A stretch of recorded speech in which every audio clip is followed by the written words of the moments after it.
I have been helping people for the past almost 30 years to get resources, whether it was public assistance, whether it was finding clients, whether it was international sales. That's been my background. And I'm a first-generation American. I love speaking other languages, so I have been mixing the language skill into just about everything I have ever done.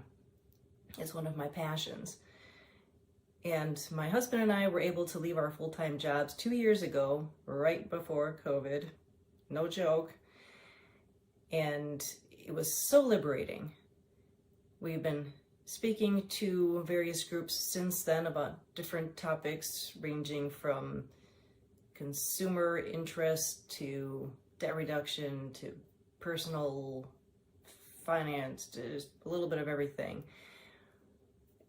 And I was doing life coaching, I was doing business coaching, and now I do some food marketing, as well as getting my name out about translations, as well as kind of a referral business that I'll be setting up because I love connecting people and I'm really good at it.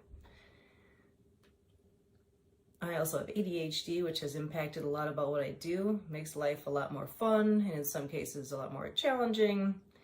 It's, well, you'll have to contact me directly to ask for a lot more details because this talk is not about ADHD as much as it is about relationship building, about looking at money differently, and about how to avoid the chaos we live in. It gets to be too much sometimes, you know what I mean?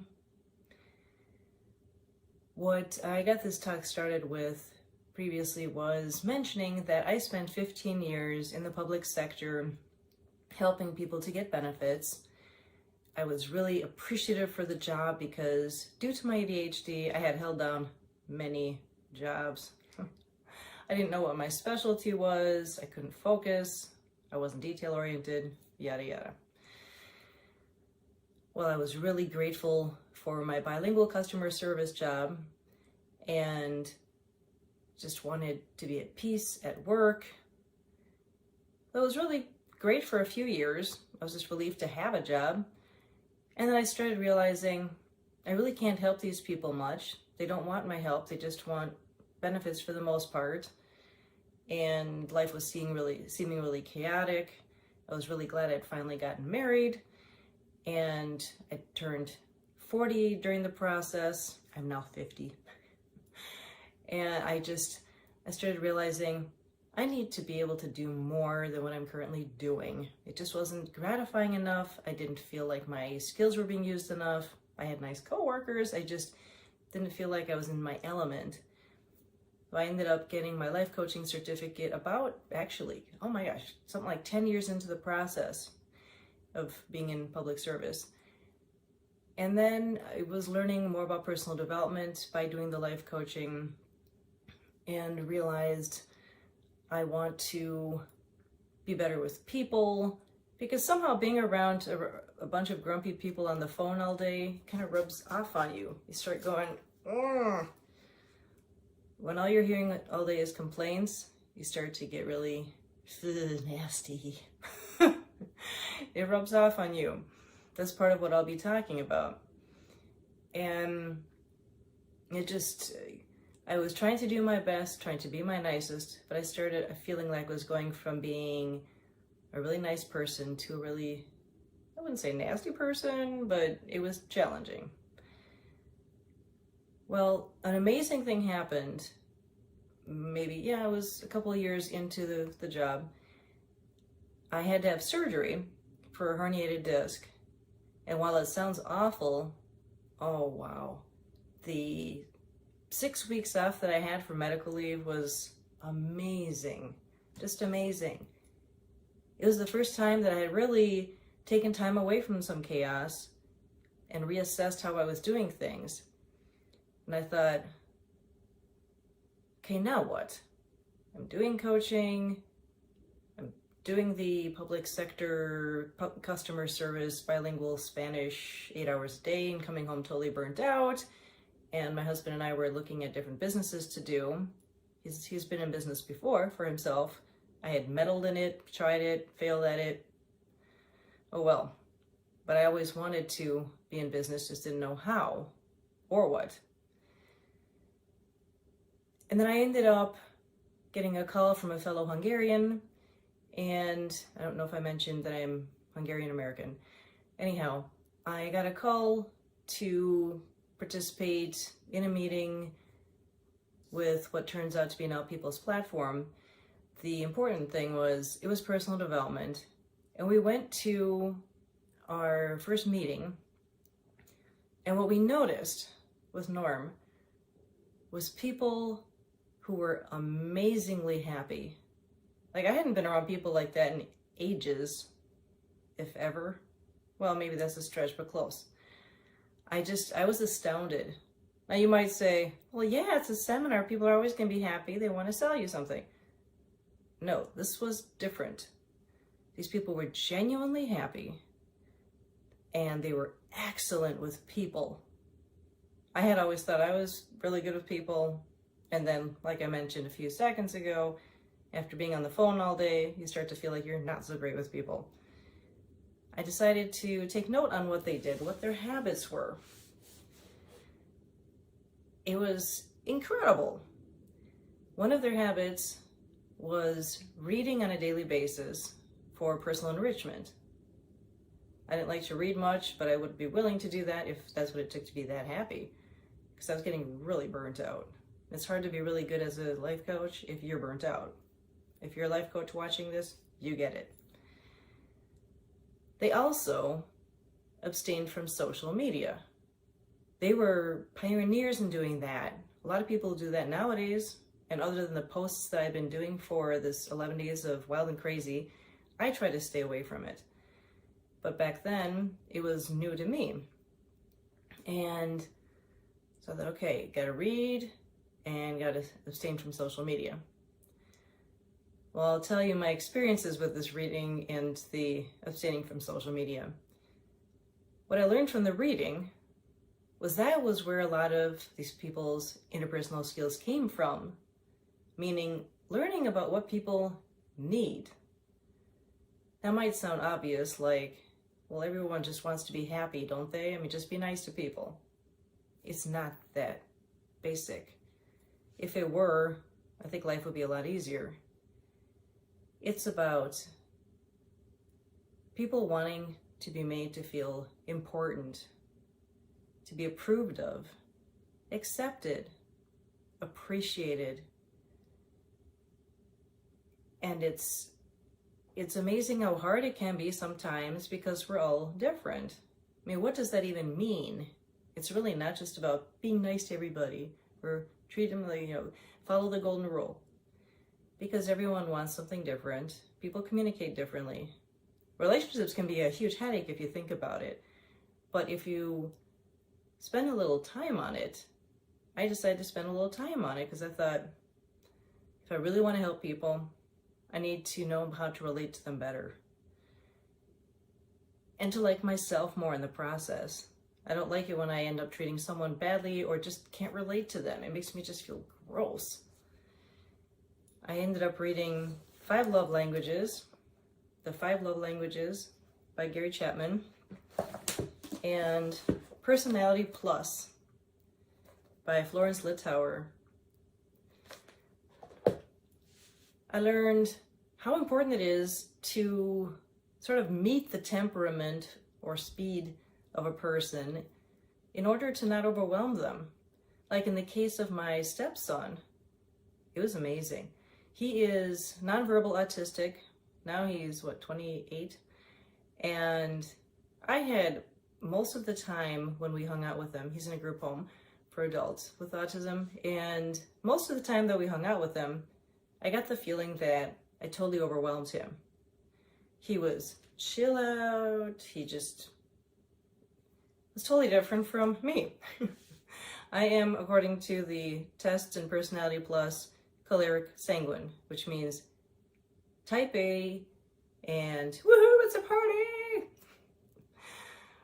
That doesn't go so well with someone who's chillax, or as they call it, phlegmatic. What does this all mean? It means I needed to meet him at his own speed to to make him feel comfortable instead of overwhelmed.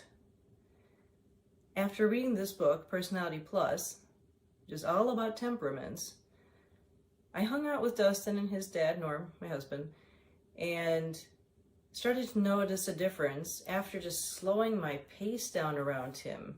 Maybe giving him a half hug, but reading what he needed as far as physical touch, because he is autistic. And it was amazing. He started to relax more around me.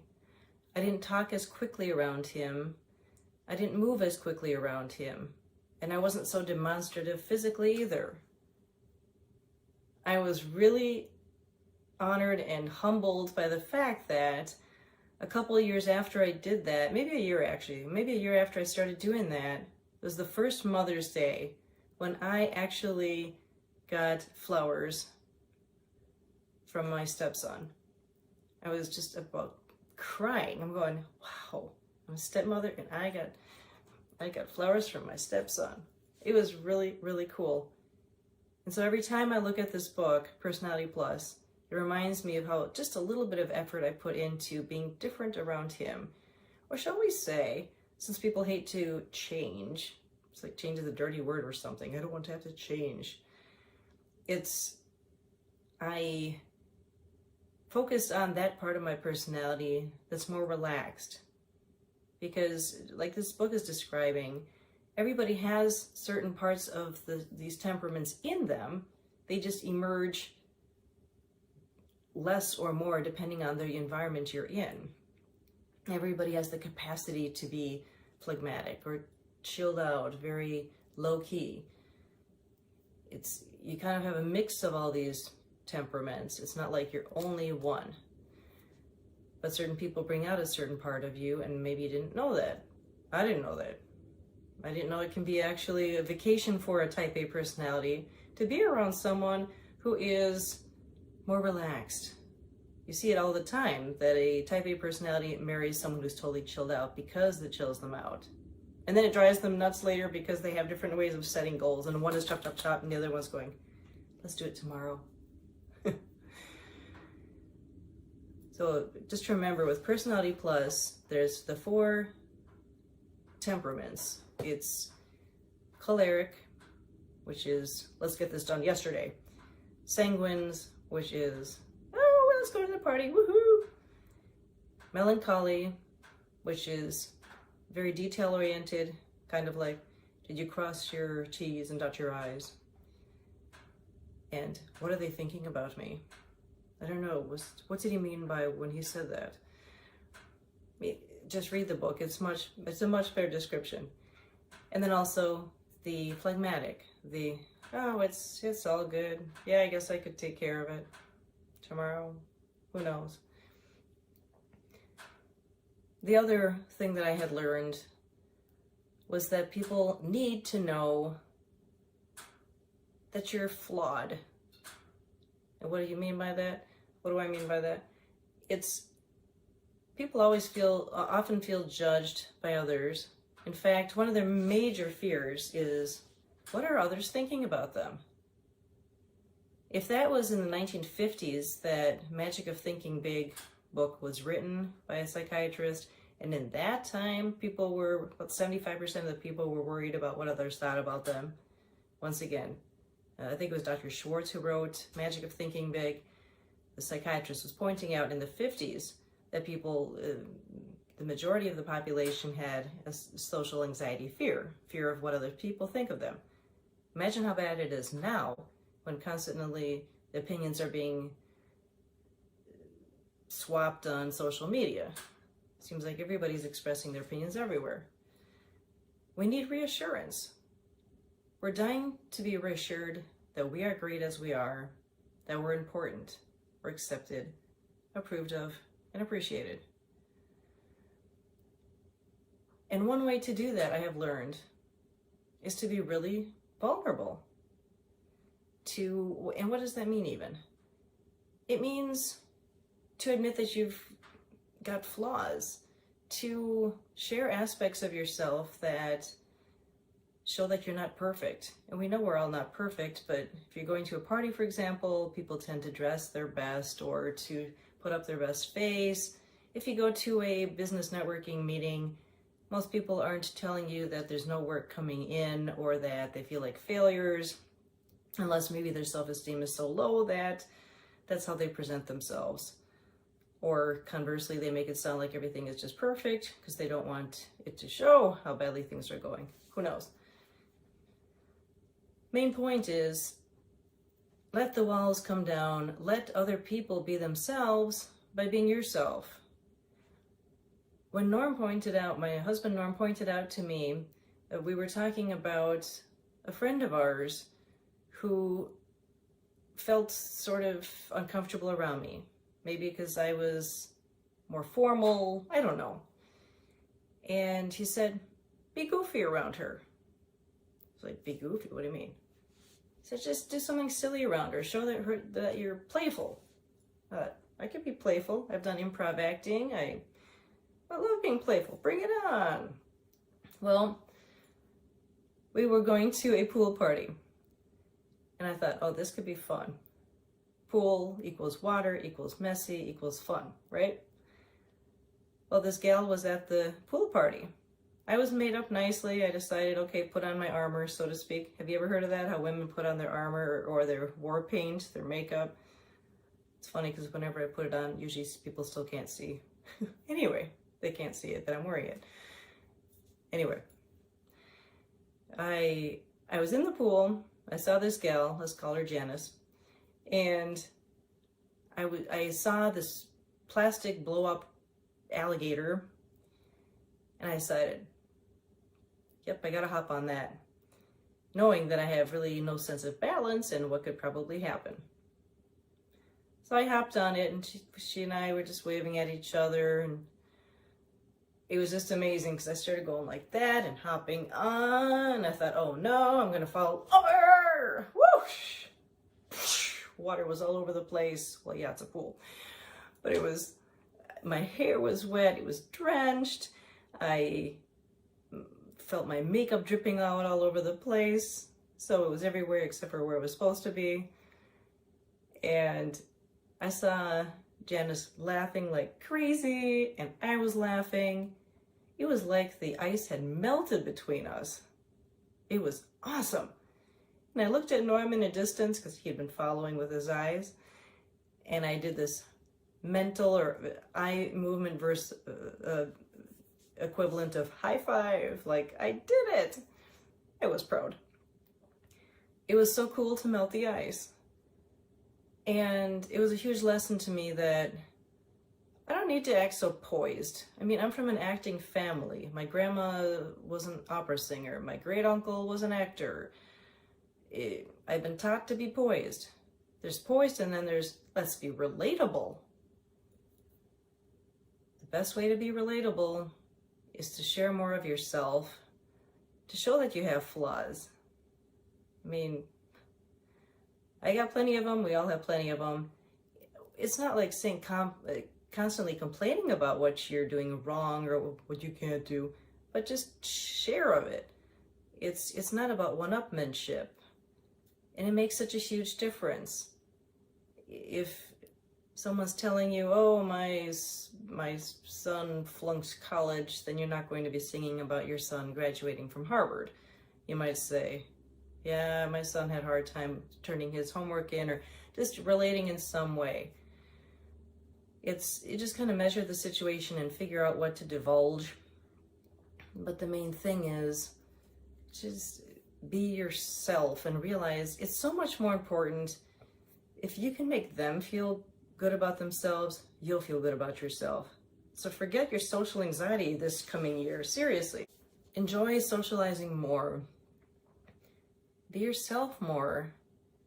And I've learned it's so much more important to just listen to a person when they're talking. Listen with your eyes, with your body language. Put the damn phone down. And show that you're interested in them with a half a smile. Asking questions about what they're talking about without going, every 2 seconds.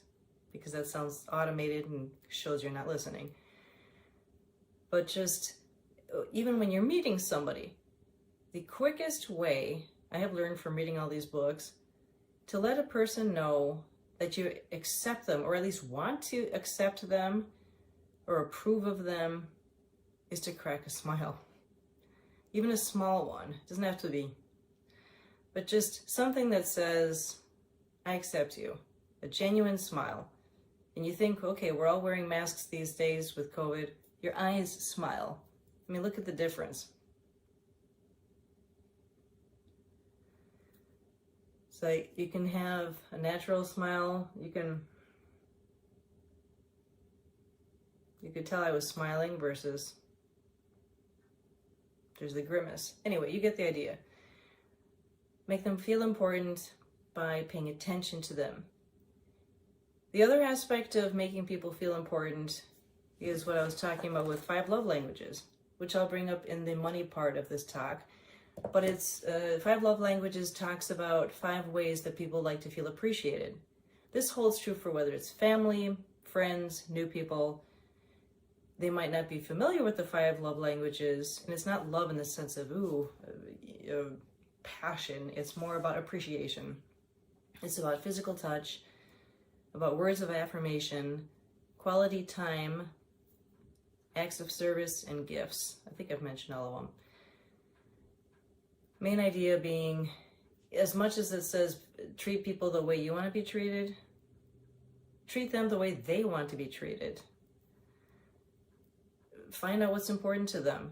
That one takes more time to get to know people, but start paying attention to what they mention they like, or the way they received attention from someone else. I'm still working on that, and people's needs change. So that's a more in-depth way of showing appreciation for people, but relationships change in depth, so would still be helpful to you. So think in terms of vulnerability, showing that you accept them, meet them at the temperament or speed that they are at. Just kind of gauge if they are really fast, maybe pick up your speed of talking. Just kind of match and mirror, okay? That completed the first part. Now click right here to get the second part. Just want to keep your attention. Thank you.